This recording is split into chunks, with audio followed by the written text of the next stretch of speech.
Bonjour et bienvenue sur l'antenne de l'IDECAF. Je suis Hervé Fayet et je suis joyeux de vous retrouver pour ce 34e épisode de l'antenne de l'IDECAF et notre 78e vidéo en ligne sur la page YouTube de l'IDECAF. C'est vraiment le fromage le plus célèbre du monde. Il est tellement populaire au Vietnam. Voici un court instant l'histoire de la vache qui rit. C'est l'histoire d'un petit affineur de fromage de Franche-Comté qui va développer dans le monde entier son produit à tête de vache hilare.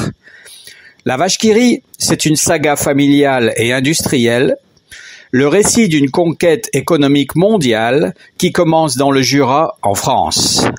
Né en avril 1921 dans le Jura, d'une double idée de fromage fondu en portions et d'une image incroyable de tête de vache rouge à boucles d'oreilles, la vache qui rit est devenue en 100 ans un incontournable de l'agroalimentaire mondial.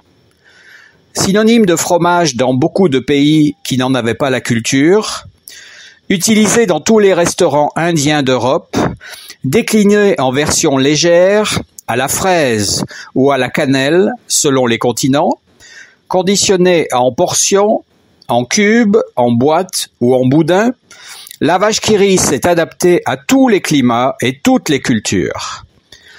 L'image de cette vache rouge hilare et qui porte des boucles d'oreilles est devenue une figure internationale, une icône pop, reprise par de nombreux artistes. Les créateurs de la vache qui rit sont conjointement un dessinateur célèbre à l'époque qui s'appelait Benjamin Rabier et un affineur de fromage qui allait la rendre célèbre, Léon Bell. La force et la longévité de la vache qui rit résident dans sa capacité à rester une entreprise familiale, toujours ancrée dans son époque et qui, tout en s'internationalisant, a su rester fidèle à ses origines, le Jura. Voilà, dites-nous en commentaire ce que vous pensez de cette célèbre vache qui rit. Tous vos j'aime seront aussi les bienvenus. Excellente semaine sur l'antenne de l'IDECAF. Au revoir.